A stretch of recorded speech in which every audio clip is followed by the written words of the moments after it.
أعوذ بالله من الشيطان الرجيم بسم الله الرحمن الرحيم الحمد لله والصلاة على أهلها أما بعد بسم الله الرحمن الرحيم ألا لله الدين الخالص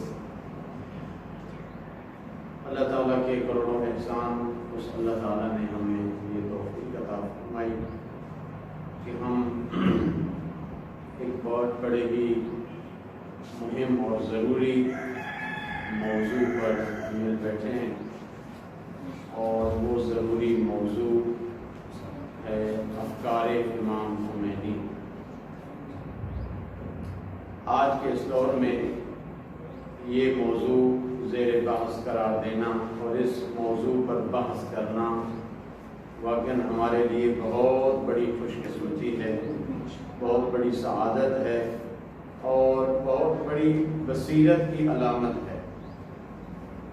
جو انسان آج کے دور میں اس زمانے میں افکار امام خمینی رحمۃ اللہ علیہ پر بحث کرتا ہے اور اس موضوع پر نشستیں اور کنفرانسیں اور سیمینار اور مجلسیں اور درس معین کرتا ہے، وہ واقعاً ایک زندہ دل انسان ہے، زندہ ضمیر انسان ہے، اور ہم اپنی زبان میں اس کو کہہ سکتے ہیں اپڈیٹ انسان ہے، ایک روشن فکر انسان ہے، جو انسان اس موضوع کو اپنا زیر بحث قرار دیتا ہے، موضوع بحث قرار دیتا ہے، اس عنوان کو افکار امام خمینی یعنی فکر امام خمینی یعنی مکتب امام خمینی، افکار امام خمینی یعنی جس تفسیر کو اور جس تشریح کو امام خمینی رحمۃ اللہ علیہ نے اسلام کے بارے میں پیش کیا، وہ شناخت اور وہ پہچان کہ جو امام خمینی نے اسلام کے بارے میں پیش کی ہے۔ فکر امام خمینی کا یہ مطلب ہے۔ امام خمینی ایک بہت بڑے مجتہد انسان تھے۔ مجتہد کسے کہتے ہیں؟ فقیہ انسان کو، جو دین کو گہرائی سے اور بڑی دقت سے اور بڑی باریک بینی سے پہچانتا ہو، ایسے شخص کو کیا کہتے ہیں؟ فقیہ۔ ایسے شخص کو کیا کہتے ہیں؟ مجتہد اور فقیہ کہتے ہیں، جو دین کو بڑی گہرائی کے ساتھ، بڑی باریک بینی کے ساتھ، بڑی دقت کے ساتھ اور مختلف پہلوؤں سے دین کو پہچان لے اور لوگوں کے سامنے پیش کرے، اس ایسے انسان کو کیا کہتے ہیں؟ فقیہ انسان، مجتہد کہتے ہیں۔ امام خمینی بھی ایک بہت بڑے مجتہد انسان، بڑے فقیہ انسان، اور دین کو ماشاءاللہ آج کل کے زمانے کے مطابق، آج کل کے انسان کی ضرورت کے مطابق دین کو انسان کے لیے پیش کیا۔ اس لیے آج ہم افکار امام خمینی کا درس لے کر بیٹھے ہیں، کیونکہ امام خمینی نے اسلام کو زندہ کیا ہے۔ اسلام گم ہو چکا تھا، اسلام چھپ چکا تھا، اسلام چھپا دیا گیا تھا، اسلام کو گویا ایک نشے کی حالت دے دی گئی تھی۔ نشے کی حالت، یہ میں بڑا سخت لفظ استعمال کر رہا ہوں لیکن جان بوجھ کے استعمال کر رہا ہوں۔ اسلام کو نشہ پلا دیا گیا تھا۔ کیسے؟ اس کی ہمارے پاس دلیل بھی موجود ہے۔ ایک تو ہمارا اپنا معاشرہ، کہ ہمارا معاشرہ سو چکا تھا، مسلمان تھے لیکن دین کی فکر نہیں تھی، دین کا درد نہیں تھا، دین کی دقیق شناخت نہیں تھی، دین کی باریک بینی کے ساتھ پہچان نہیں تھی، بڑا سطحی طور پر اور سادہ طور پر دین کو ہم نے لیا ہوا تھا۔ ایک اور جو دلیل ہے وہ یہ کہ روس کا ایک مفکر ہے، وہ کہتا ہے کہ دین جو ہے وہ کیا ہے؟ ایک معاشرے کے لیے نشہ آور چیز ہے، نشہ آور چیز ہے۔ نشہ آور چیز کیا ہوتی ہے؟ اگر کوئی انسان، اگر کوئی شخص ایک نشہ آور چیز لے لے تو کیا ہے؟ اس کی عقل ختم ہو جاتی ہے، وہ مست ہو جاتا ہے، اس کو دنیا کی کوئی پرواہ نہیں ہوتی۔ اس کو نہیں پتہ چلتا کہ اس کے ساتھ کیا کیا جا رہا ہے. اس روسی مفکر نے کیا کہا کہ آج کل دین جو ہے یہ کیا ہے، ایک نشہ آور چیز ہے. جس طرح آپ چرس پی لیتے ہیں، جس طرح ایک انسان شراب پی لیتا ہے، اس کا ذہن، اس کی عقل ختم ہو جاتی ہے، اس طرح اس نے دین کو بھی بنا دیا. کہا کہ دین بھی ایک نشاور چیز ہے، نشہ دینے والی چیز ہے، ایک مست کر دینے والی چیز ہے. اچھا، یہ اس نے کیوں کہا جملہ؟ یہ ہمیں غور کرنا چاہیے، یہ فکر کرنا چاہیے کہ وہ ایک ملحد انسان ہے، ایک بے دین انسان ہے، جس کا کوئی دین نہیں ہے، دین کا دشمن ہے. دین کے لیے یہ اصطلاح استعمال کر رہا ہے، یہ ٹرم اور یہ لفظ استعمال کر رہا ہے کہ دین کیا ہے جی؟ نشہ آور ہے. کیا دین کو شراب ہے؟ کیا دین کو چرس ہے؟ اس نے کیوں کہا ہے کہ دین نشہ آور ہے؟ اس نے آج کل کے دینداروں کو دیکھ کر ان کی حالت کا مشاہدہ کر کے اس نے یہ فتویٰ لگایا، اس نے یہ حکم لگا دیا. اس نے دیکھا کہ آج کل کے جو دیندار لوگ ہیں وہ کیا ہیں، ان کو دنیا سے کوئی لین دین نہیں ہے. ایسے لگ رہا ہے کہ مثلا ابھی آج کل موجودہ مسلمان معاشروں کا حال دیکھیں، دینداروں کا حال دیکھیں. کوئی کہتا ہے میں عیسائی ہوں، کوئی کہتا ہے میں یہودی ہوں، کوئی کہتا ہے میں مسلمان ہوں، کوئی کہتا ہے میں شیعہ ہوں، کوئی کہتا ہے میں سنی ہوں، کوئی کہتا ہے میں بریلوی ہوں. لیکن ان سب کے معاشروں کو دیکھیں، ظلم اور ستم سے بھرے پڑے، ظلم اور ستم سے بھرے پڑے، اور معاشرہ ان کا پستی میں گر چکا ہے، پستی میں گر چکا ہے. نہ انسان کی عزت ہے، نہ انسانیت کا مقام ہے، نہ دین کا مقام ہے. کیوں؟ اس لیے کہ دین کا نام تو لیتے ہیں لیکن وہ جو حقیقی دین ہے اس کو انہوں نے اپنایا ہوا نہیں ہے. دین ان کے معاشروں میں، ان کی سوسائٹیوں میں، ان کے اجتماعات میں، ان کی زندگیوں میں حقیقی دین ختم ہو چکا ہے. حقیقی دین ختم ہو چکا ہے. ہم افکار امام خمینی کو اس لیے پڑھتے ہیں کہ وہ جو دین کے اندر نشے والا پہلو آ گیا ہے، دین نے ان کو مست کر دیا، دین نے ان کو حقیقی دین سے دور کر دیا، جو انہوں نے خود دین بنا لیا اپنے لیے. موجودہ آج کل کے مسلمانوں نے کیا کمزوری ہے ان کے اندر؟ کہ انہوں نے اپنی مرضی کا دین بنا لیا ہے. حقیقی دین ان کا نہیں ہے. مسلمانوں میں، عالم اسلام میں، امت مسلمہ میں کیا حقیقی دین موجود ہے؟ اگر حقیقی دین موجود ہوتا تو یہ آپس میں متحد کیوں نہیں ہے؟ اگر حقیقی دین موجود ہوتا تو دشمن ان کے اندر گھسا ہوا کیوں ہے؟ اگر حقیقی دین موجود ہوتا تو ان کے اندر قتل و غارت کیوں ہو رہی ہے؟ اگر حقیقی دین موجود ہوتا تو یہ شیعہ سنی آپس میں لڑائی کیوں ہو رہی ہے؟ دین تو کہتا ہے وَاعْتَصِمُوا بِحَبْلِ اللَّهِ جَمِيعًا وَلَا تَفَرَّقُوا، کہ اے مسلمانوں، اے اللہ کے نام لینے والوں، اے قرآن کی تلاوت کرنے والوں، کیا کرو؟ اللہ کی رسی کو مضبوطی سے تھام لو. اگر خالص دین ہوتا، اگر حقیقی دین ہوتا، اگر صاف ستھرا دین ہوتا، وہی دین جو قرآنی دین ہے، جو خدائی دین ہے، وہ دین ہوتا تو آج یہ مسائل نہ ہوتے، یہ مشکلات نہ ہوتی. آج آرام سے ہزاروں کلومیٹر دور امریکہ اگر چاہتا ہے، جس ملک پر چڑھائی کرنا چاہتا ہے، آرام سے چڑھائی کر لے، آرام سے جنگ کر لے. کوئی مسلمان ملک اس کے خلاف اٹھنے کے لیے تیار نہیں ہوتا، اس کو کوئی خطرہ نہیں ہوتا. چاہے لیبیا کو آپس میں لڑا دے، چاہے پاکستانیوں کو آپس میں لڑا دے، چاہے شام کے اوپر حملہ کر دے، چاہے عراق کے اوپر حملہ کر دے، دوسرے ملک اس کو کچھ بھی نہیں کہتے. یہ کیوں کمزوری ہے؟ کیونکہ ہمارا دین خالص نہیں ہے، ہمارا دین خالص نہیں. فکر امام خمینی کا ہم نے درس کیوں رکھا؟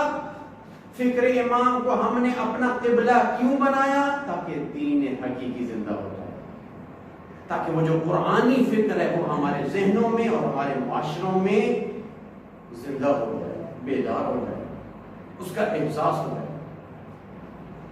بس ہمارے درس کا موضوع کیا ہے؟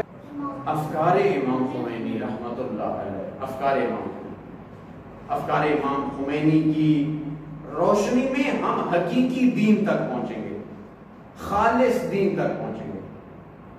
اور ہم نے ابھی اپنا یہ جو ہم خالص دین بیان کرنا چاہ رہے ہیں، دین خالص بیان کرنا چاہ رہے ہیں، لیکن ہم نے اپنے درس کا نام افکار امام خمینی رکھا ہے. کیوں؟ اس کی وجہ کیا ہے؟ اس لیے کہ آج کے دور میں جس ہستی نے دین کو خالص اور مخلص اور صاف شفاف بنا کر پیش کیا ہے، وہ کون سی ہستی ہے؟ وہ امام خمینی کی ہستی، جنہوں نے آج کے دور میں دین کو خالص بنا کر پیش کیا. جو مکسنگ دین تھا، جو ملاوٹ شدہ دین تھا، اس کو جدا کر دیا، کہا کہ یہ ملاوٹ شدہ دین ہے، یہ خالص دین ہے.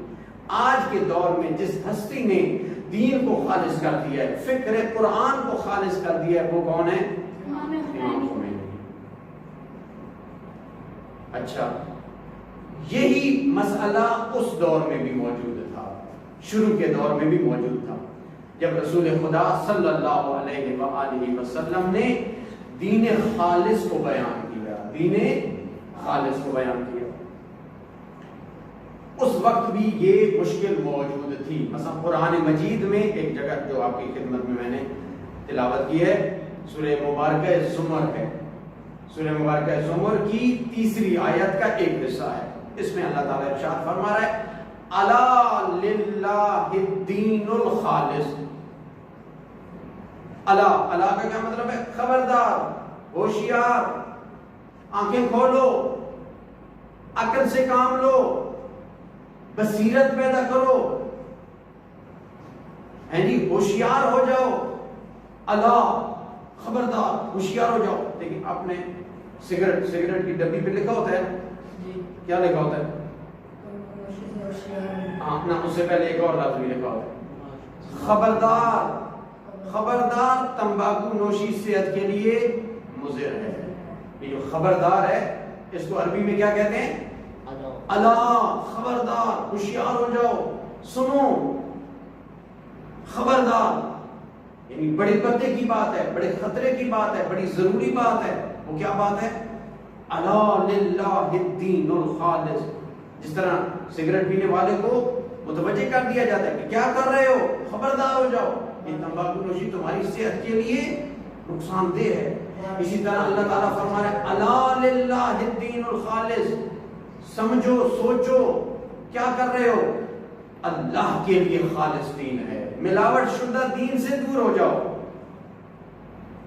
مکسنگ دین سے دور ہو جاؤ، اپنی مرضی کا بنایا ہوا دین، اس سے دور ہو جاؤ. اللہ للہ الدین الخالص. خالص دین اللہ تعالیٰ کا دین ہے، جو بالکل انسان کی دنیا میں بھی نجات اور عزت کا باعث ہے، اور آخرت میں بھی عزت اور نجات کا باعث ہے. اگر کوئی انسان کامیابی چاہتا ہے، عزت چاہتا ہے، فلاح چاہتا ہے، شرف چاہتا ہے، کمال چاہتا ہے، وہ کیا کرے؟ اللہ کا دین اپنائے. اللہ کا دین، خالص دین اللہ کا ہی ہے. باقی لوگ جو دین بنائیں گے وہ کیا ہوگا؟ ملاوٹ شدہ ہوگا، ملاوٹ شدہ ہوگا.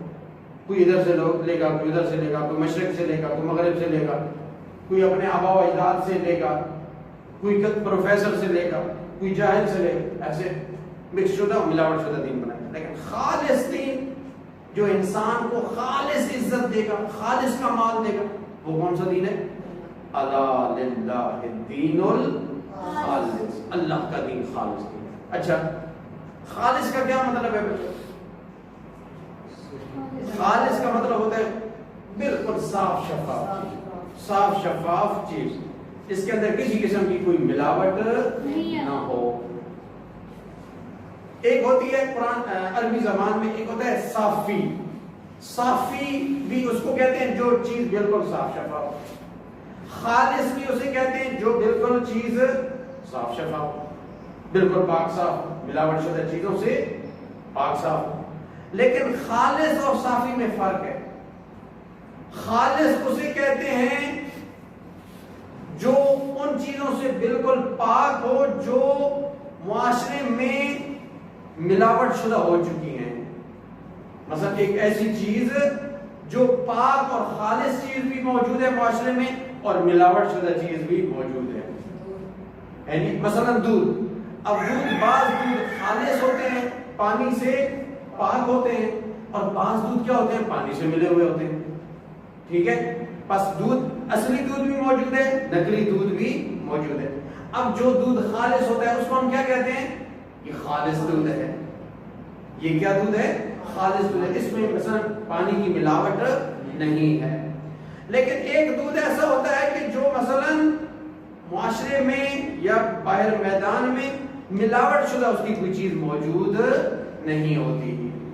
اس کو کیا کہتے ہیں، یہ جی صاف پانی ہے، یہ صاف پانی. اس کے لیے خالص پانی مثلا لفظ استعمال نہیں ہوتا، چونکہ اس کا ملاوٹ شدہ کوئی چیز موجود خارج میں نہیں ہوتی. بس خالص اور صافی کے درمیان فرق یہی ہے. خالص اسے کہتے ہیں جو ملاوٹ شدہ چیز کے مقابلے میں ہوتی ہے. بس یعنی معاشرے میں کچھ ملاوٹ شدہ دین موجود ہیں، کچھ مکسنگ دین موجود ہیں. اللہ تعالیٰ ان مکسنگ دینوں سے آپ کو دور رکھنا چاہتا ہے. اللہ تعالیٰ کہتا ہے کہ تم نے خالص اللہ کا دین لینا ہے، تم نے ان دینوں کو نہیں لینا جن میں کچھ لوگوں نے اپنی منمانیاں بھی شامل کر دی ہیں.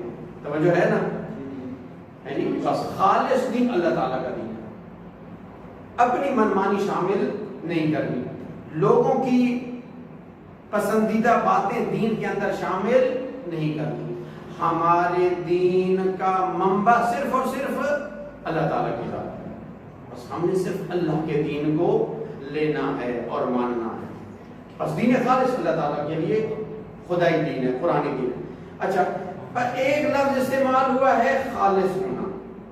خالص ہونا اللہ تعالیٰ کا دین، یہ اللہ تعالیٰ نے اپنے قرآن میں استعمال کیا ہے. ایک اور لفظ بھی استعمال ہوا ہے حقیقی دین کے لیے. حقیقی دین کے لیے اللہ تعالیٰ نے قرآن مجید میں ایک اور لفظ استعمال کیا. وہ کون سا لفظ ہے؟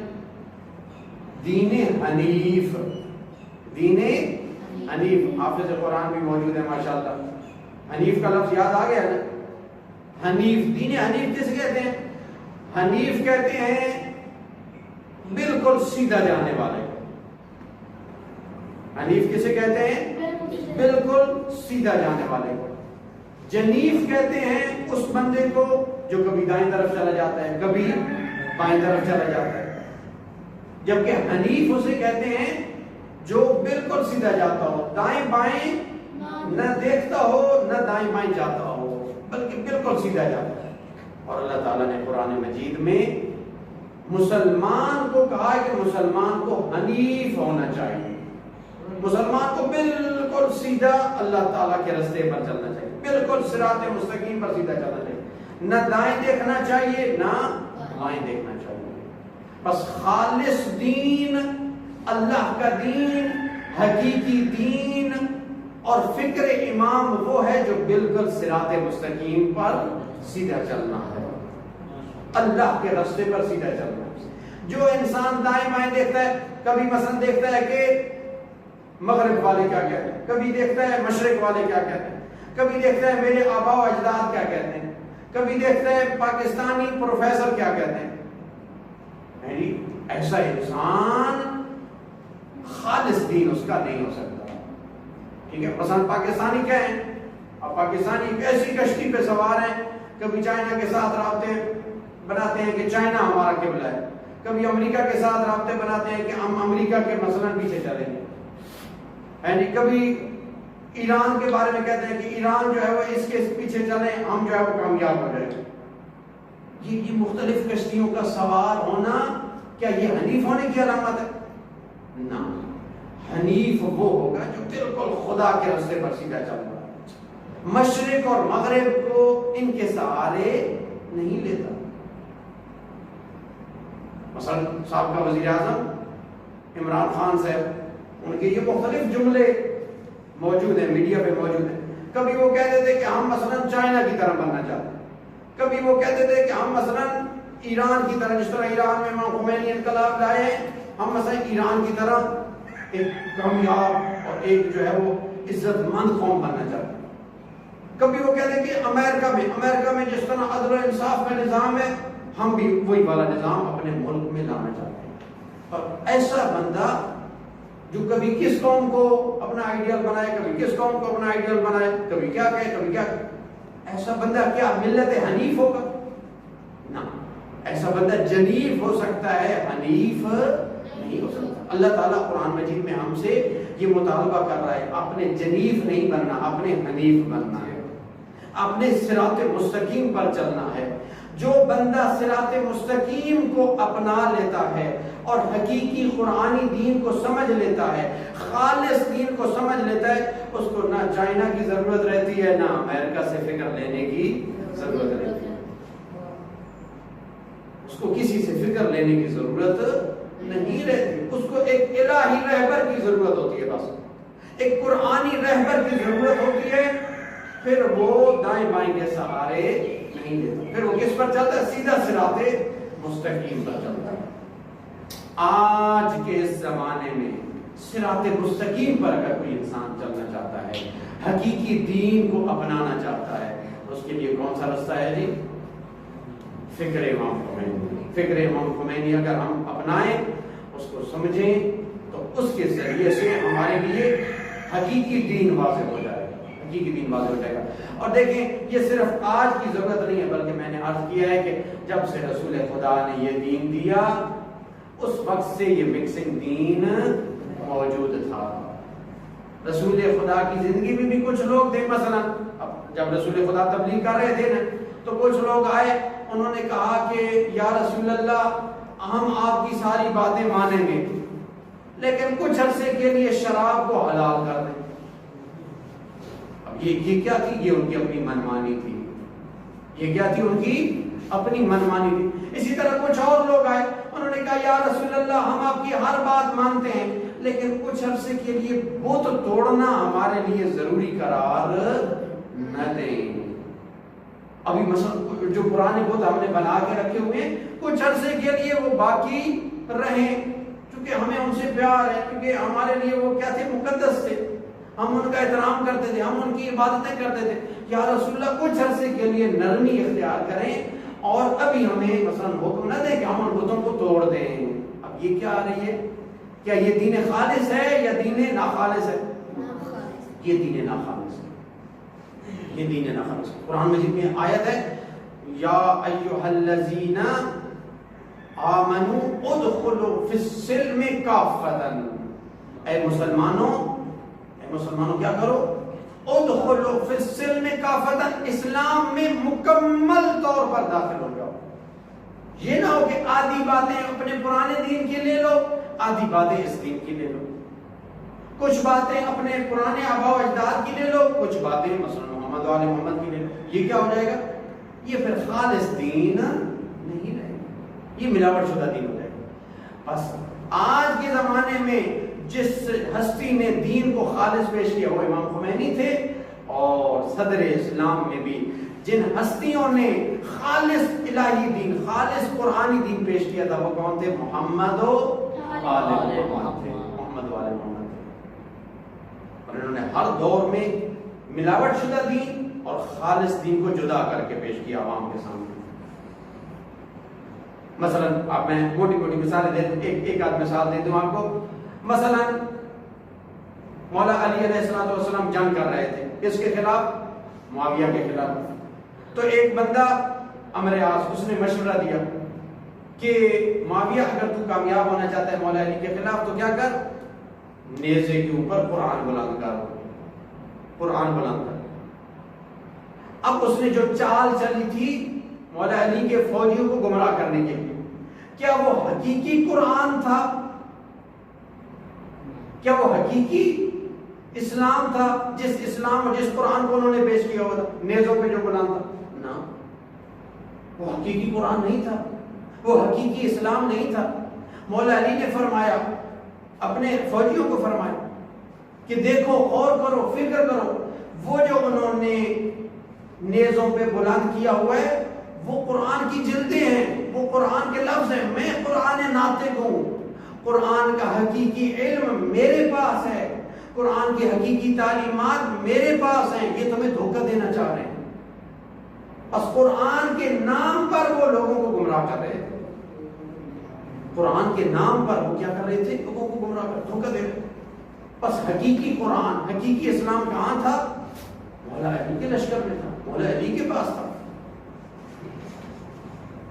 اسی طرح اور بہت ساری مثالیں موجود ہیں، انشاءاللہ آہستہ آہستہ آپ کی خدمت میں پہنچائیں گے۔ اس دور میں بھی خالص دین کی ضرورت تھی، آج بھی خالص دین کی ضرورت ہے۔ آج بھی ہمیں امام خمینی جیسے رہبر موجود ہیں، ہمیں میسر ہیں، جو ہمیں دین کی تبلیغ کرتے ہیں اور خالص دین کی تعلیمات دیتے ہیں۔ ایک مسئلہ جو خالص دین کا آج بھی الحمدللہ موجود ہے، وہ آپ کی خدمت میں ایک مثال پیش کرتا ہوں۔ اس ظالم مغرب نے قرآن کو جلایا ہے، کتنی دفعہ جلایا ہے؟ ابھی آخری چند مہینوں میں اس بدبخت نے 2 دفعہ قرآن مجید کو جلایا۔ ایک دفعہ اکیلا قرآن مجید کو جلایا اور ایک دفعہ ساتھ قرآن مجید کے غیر رہبر معظم کی بھی تصویر کو جلایا گیا۔ تو ابھی 2-3 دن پہلے غیر رئیسی صدر اسلامی جمہوریہ ایران اقوام متحدہ کے دورے پر گئے، وہاں انہوں نے خطاب کیا ہے۔